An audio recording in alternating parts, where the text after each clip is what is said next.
नमस्कार दोस्तों, स्वागत है आपका बुक स्टैक यूट्यूब चैनल पर। आज हम जिस किताब की बात करने जा रहे हैं वो उन सभी लोगों के लिए है जो कई काम शुरू तो करते हैं लेकिन उन्हें पूरा नहीं कर पाते। शुरुआत में जोश तो बहुत होता है, लेकिन बीच में थकान, आलस्य या ध्यान भटकने से काम अधूरा रह जाता है। किताब का नाम है how to finish everything you start, जिसे लिखा है जैन यागर ने। ये किताब सिखाती है कि किसी भी काम को शुरू करने के साथ साथ उसे अंत तक पूरा करना ही असली सफलता की कुंजी है। किताब how to finish everything you start में जैन यागर हमें बताती है कि अधूरे काम सिर्फ समय की बर्बादी नहीं होते, बल्कि ये हमारे आत्मविश्वास को भी कमजोर करते हैं। जब हम बार बार काम अधूरा छोड़ देते हैं तो हमारे मन में ये विश्वास बैठ जाता है कि मैं चीजों को पूरा नहीं कर सकता, और यही सोच धीरे धीरे हमारी क्षमता को सीमित कर देती है। ये किताब हमें समझाती है कि हर अधूरा काम सिर्फ एक टाल मटोल की आदत नहीं, बल्कि एक मानसिक पैटर्न है जिसे पहचानना और बदलना जरूरी है। लेखक कहती हैं कि अगर आप अपने जीवन में वास्तविक प्रगति चाहते हैं तो पहले ये सीखिए कि किसी काम की शुरुआत उतनी जरूरी नहीं जितनी उसे पूरा करना। अब बात करते हैं किताब के पहले अध्याय की, जहां जैन यागर अधूरेपन की जड़ों के बारे में बताती है। काम अधूरा छोड़ने के कई कारण होते हैं, जैसे डर, आत्मसंदेह या परफेक्शन की चाह। कभी कभी हम सोचते हैं कि अभी सही वक्त नहीं आया, या थोड़ा और सीख लूं फिर शुरू करूंगा, और इसी इंतजार में जिंदगी बीत जाती है। लेखक कहती हैं कि परफेक्शन का इंतजार एक जाल है। कोई भी काम शुरू करने का सबसे अच्छा वक्त अभी है, और उसे पूरा करने का सबसे अच्छा तरीका है हर दिन उस पर थोड़ा थोड़ा काम करते रहना, चाहे गति धीमी ही क्यों न हो। सोचिए, अगर आप कोई प्रोजेक्ट शुरू करते हैं लेकिन परफेक्ट होने का इंतजार करते रहते हैं तो क्या होगा? वह काम कभी पूरा नहीं होगा। इसके बजाय छोटे कदमों से आगे बढ़ना बेहतर है। उदाहरण के लिए, अगर आप जिम जाना चाहते हैं लेकिन सोचते हैं कि पहले परफेक्ट डाइट प्लान बनाऊं तो महीनों निकल जाएंगे, लेकिन अगर आज से ही 10 मिनट एक्सरसाइज शुरू कर दें तो धीरे धीरे आदत बन जाएगी। जैन यागर इस अध्याय में कई रियल लाइफ उदाहरण देती है जहां लोग छोटे छोटे डर की वजह से बड़े सपने अधूरे छोड़ देते हैं। वह कहती हैं कि आत्मसंदेह को पहचानना पहला कदम है। जब आप जान जाते हैं कि क्यों आप काम छोड़ रहे हैं, तभी आप उसे बदल सकते हैं। ये अध्याय हमें सिखाता है कि अधूरेपन की जड़ें गहरी होती हैं, लेकिन उन्हें उखाड़ना संभव है, बस थोड़ी सी ईमानदारी से खुद को देखने की जरूरत है। दूसरे अध्याय में बात है प्राथमिकता तय करने की। कई लोग इसलिए कुछ पूरा नहीं कर पाते क्योंकि वे बहुत सारे काम एक साथ करने लगते हैं। लेखक कहती हैं, you can do anything but not everything. यानी आप सब कुछ नहीं कर सकते, लेकिन जो भी करें उसे पूरा करें। इसलिए पहला कदम है अपने लक्ष्यों को प्राथमिकता देना। एक बार में केवल एक या दो महत्वपूर्ण चीजों पर ध्यान दें। हर दिन तय करें कि कौन सा काम जरूरी है और कौन सा सिर्फ तुरंत दिखने वाला। जब आप स्पष्ट हो जाते हैं कि किस दिशा में बढ़ना है, तो मन का बिखराव खुद खत्म होने लगता है। कल्पना कीजिए, आपका दिन शुरू होता है और आपके पास 10 कामों की लिस्ट है। अगर आप सब पर थोड़ा थोड़ा करते रहेंगे तो शाम तक कुछ भी पूरा नहीं होगा। लेकिन अगर आप कहते हैं आज सिर्फ ये एक रिपोर्ट खत्म करनी है, तो पूरा फोकस उसी पर लगेगा। जैन यागर यहां पर एक सरल तरीका बताती है। हर सुबह अपनी टू डू लिस्ट बनाएं और उसमें से 3 सबसे महत्वपूर्ण काम चुनें। बाकी को कल के लिए छोड़ दें। यह तरीका न सिर्फ समय बचाता है, बल्कि आपको सफलता का एहसास भी देता है। वह कहती हैं कि प्राथमिकता तय करना एक स्किल है जो प्रैक्टिस से आती है। शुरुआत में मुश्किल लगेगा, लेकिन धीरे धीरे आप देखेंगे कि आपका जीवन ज्यादा ऑर्गेनाइज हो गया है। इस अध्याय से हमें पता चलता है कि बिखरे हुए प्रयास कभी फल नहीं देते, बल्कि फोकस्ड एफर्ट्स ही असली प्रगति लाते हैं। कई बार हम सोशल मीडिया या दोस्तों की वजह से अनावश्यक कामों में फंस जाते हैं, लेकिन प्राथमिकता हमें उनसे बचाती है। लेखक कई केस स्टडीज शेयर करती है जहां लोगों ने प्राथमिकता से अपने करियर और पर्सनल लाइफ को ट्रांसफॉर्म किया। तीसरे अध्याय में जैन यागर बड़े लक्ष्यों को छोटे हिस्सों में बांटने की बात करती है। कई बार हम किसी बड़े काम से डर जाते हैं क्योंकि वो बहुत विशाल लगता है। लेखक कहती है, बड़े लक्ष्य को छोटे हिस्सों में तोड़ो। जब हम किसी कार्य को छोटे छोटे कदमों में बांटते हैं तो वह न सिर्फ आसान लगता है बल्कि हमें हर दिन प्रगति का एहसास होता है। उदाहरण के लिए, अगर आप किताब लिखना चाहते हैं तो पहले रोज सिर्फ एक पेज लिखने का लक्ष्य बनाइए। धीरे धीरे यही एक पेज 300 पेज में बदल जाएगा। कंसिस्टेंसी हमेशा इंटेंसिटी से ज्यादा ताकतवर होती है। सोचिए, मैराथन दौड़ने वाला इंसान एक दिन में पूरा नहीं दौड़ता, वो महीनों तक छोटी छोटी दौड़ से प्रैक्टिस करता है। ठीक वैसे ही कोई भी बड़ा काम छोटे स्टेप से पूरा होता है। जैन यागर यहां पर एक टेक्निक बताती है जिसे ब्रेकडाउन मेथड कहते हैं। आप अपना लक्ष्य लिखें, फिर उसे 5 या 10 छोटे टास्क में बांटें। हर टास्क को एक समय सीमा दें। इससे दिमाग को लगता है कि काम छोटा है और आप आसानी से शुरू कर पाते हैं। वह कहती है कि प्रगति का एहसास डोपामाइन रिलीज करता है जो हमें मोटिवेट रखता है।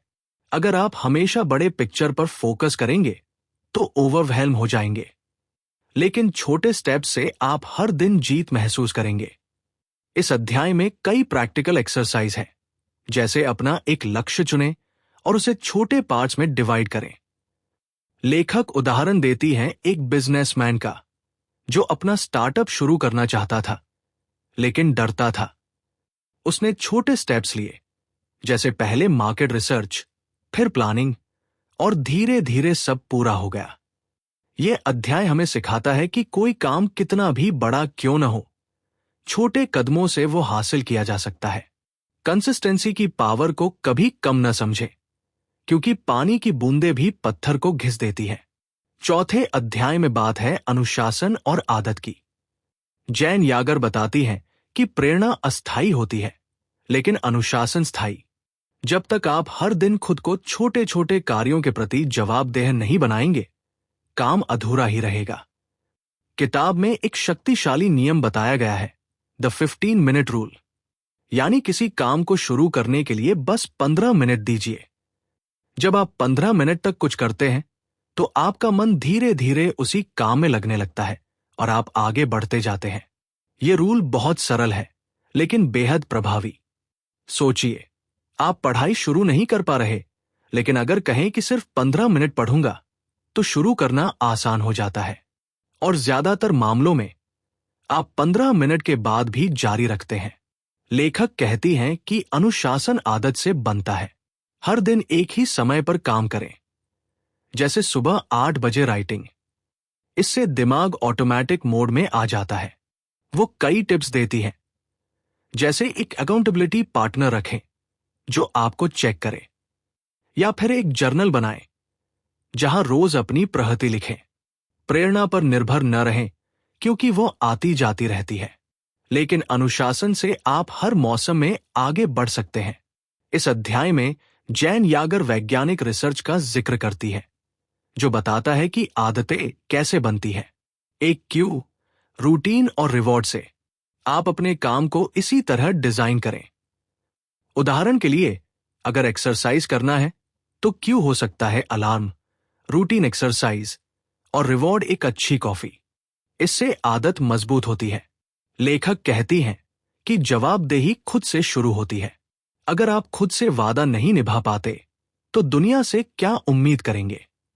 ये अध्याय हमें प्रेरित करता है कि अनुशासन कोई सजा नहीं बल्कि फ्रीडम है, क्योंकि जब आप काम पूरा करते हैं तो मन हल्का होता है और आप ज्यादा क्रिएटिव बनते हैं। 5वें अध्याय में बाधाओं से निपटने की बात है। हर लक्ष्य के बीच में रुकावटें आती हैं, जैसे थकान, आलस्य, असफलता या दूसरों की नकारात्मक राय। लेखक कहती हैं कि इन बाधाओं को रोकने की जगह पहचानो और प्लान बनाओ।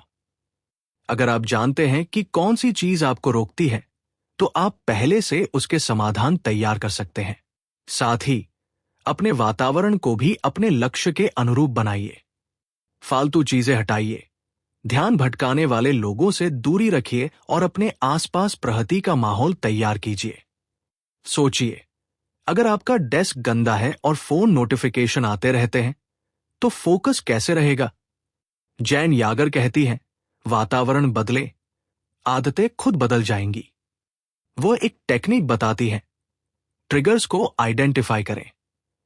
जैसे अगर आलस्य आता है दोपहर में, तो उस समय एक छोटा ब्रेक लें या वॉक करें। असफलता से डरे नहीं, उसे लेसन के रूप में देखें। लेखक कई स्टोरीज शेयर करती है जहां लोग बाधाओं को पार करके सफल हुए। उदाहरण के लिए, एक लेखक जो रिजेक्शन से डरता था, लेकिन उसने हर रिजेक्शन को इंप्रूवमेंट का मौका बनाया।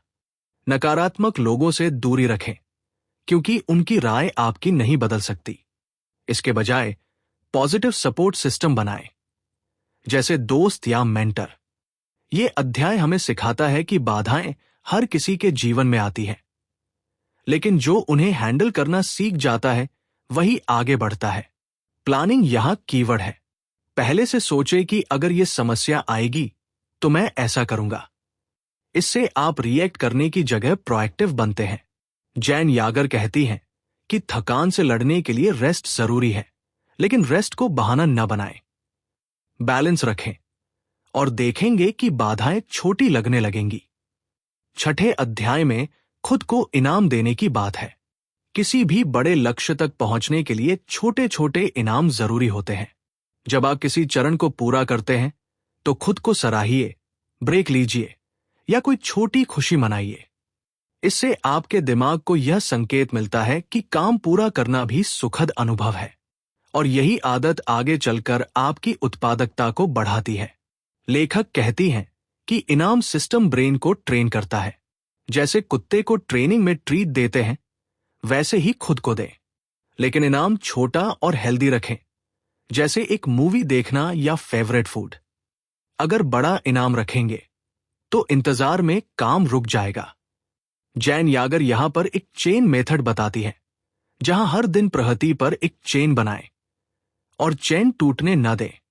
जब चेन लंबी होती है तो इनाम का एहसास बढ़ता है। वो कहती हैं कि सेल्फ कंपैशन रखें। अगर कभी फेल हो तो खुद को सजा न दें, बल्कि फिर से शुरू करें। इस अध्याय में कई एक्सल है, जैसे एक स्टूडेंट जो पढ़ाई के बाद खुद को आइसक्रीम देता था और उसकी ग्रेड्स इंप्रूव हो गए। इनाम से मोटिवेशन बूस्ट होता है और आप काम को एंजॉय करने लगते हैं। लेखक जोर देती हैं कि सफलता सिर्फ अंत में नहीं, बल्कि हर स्टेप में मनाएं। इससे जर्नी मजेदार बनती है। ये अध्याय हमें याद दिलाता है कि काम करना सिर्फ ड्यूटी नहीं, बल्कि खुशी का सोर्स भी हो सकता है, अगर हम सही तरीके से इनाम दें। 7वें अध्याय में अधूरे कामों की सफाई की बात है। जैन यागर कहती हैं कि जो पुराने अधूरे काम आपके दिमाग में जगह घेर रहे हैं, उन्हें खत्म करें या छोड़ दें। हर चीज को पूरा करना जरूरी नहीं, कभी कभी ना कहना या छोड़ देना भी एक तरह की पूर्णता होती है। अगर कोई प्रोजेक्ट या रिश्ता अब आपके उद्देश्य से मेल नहीं खाता, तो उसे खत्म करके आगे बढ़िए, क्योंकि ऊर्जा वही लगनी चाहिए जहां विकास हो। सोचिए, आपके दिमाग में 10 पुराने प्रोजेक्ट घूम रहे हैं, वे आपकी एनर्जी चूसते हैं। लेखक कहती हैं, एक लिस्ट बनाएं सभी अधूरे कामों की, फिर डिसाइड करें कि क्या पूरा करना है, क्या डेलीगेट करना है या क्या डिलीट करना है। छोड़ना कोई कमजोरी नहीं, बल्कि स्मार्ट चॉइस है। वो कई उदाहरण देती है जहां लोगों ने पुराने बोझ उतारकर नई शुरुआत की। जैसे एक महिला जो कई हॉबीज में फंसी थी, लेकिन 2 पर फोकस करके सफल हुई। यह अध्याय हमें फ्रीडम देता है कि सब कुछ परफेक्ट नहीं होना चाहिए। सफाई से मन क्लियर होता है और नई क्रिएटिविटी आती है। जैन यागर कहती हैं कि अधूरे कामों का वजन आपको नीचे खींचता है, उन्हें रिलीज करें। इससे आपका फोकस शार्प होता है। निष्कर्ष में किताब हमें सिखाती है कि काम को पूरा करने की ताकत बाहर नहीं, हमारे अंदर होती है। ये ताकत बनती है स्पष्ट लक्ष्य, अनुशासन और लगातार कार्रवाई से। जब हम खुद से ये वादा करते हैं कि मैं हर काम पूरा करूंगा, तो धीरे धीरे ये सोच हमारे जीवन का हिस्सा बन जाती है। जैन यागर कहती है, success belongs to those who finish what they start. यानी सफलता हमेशा उन्हीं की होती है जो शुरू किए गए काम को पूरा करते हैं। ये किताब न सिर्फ टिप्स देती है बल्कि माइंडसेट बदलती है। अगर आप इसे अप्लाई करेंगे तो देखेंगे कि आपका जीवन ज्यादा फुलफिलिंग हो जाएगा। हर अध्याय में दिए गए आइडियाज प्रैक्टिकल है और उन्हें रोजमर्रा में यूज करके आप अपनी आदतें बदल सकते हैं। अधूरेपन से मुक्ति पाना आसान नहीं, लेकिन संभव है। लेखक की स्टोरीज और रिसर्च से किताब जीवंत हो जाती है और पढ़ते हुए लगता है जैसे कोई दोस्त सलाह दे रहा हो। अगर आप हमेशा शुरू करते हैं लेकिन खत्म नहीं कर पाते तो ये किताब आपके लिए है। इससे आप न सिर्फ प्रोडक्टिव बनेंगे बल्कि खुश भी, क्योंकि पूरा करना एक स्किल है जो सीखी जा सकती है। तो दोस्तों, ये थी किताब how to finish everything you start की विस्तृत समरी। ये किताब हमें ये सिखाती है कि अधूरा छोड़ना एक आदत है और उसे बदलना हमारे हाथ में है। अगर हम अपने लक्ष्यों को स्पष्ट करें, छोटे कदमों में बांटें और निरंतर आगे बढ़े तो कोई भी काम अधूरा नहीं रहेगा। अगर वीडियो पसंद आई तो लाइक करें, शेयर करें और बुक स्टैक यूट्यूब चैनल को सब्सक्राइब करें। अपना अनुभव कमेंट में बताएं। अगली वीडियो में मिलते हैं, तब तक सीखते रहिए और आगे बढ़ते रहिए। धन्यवाद।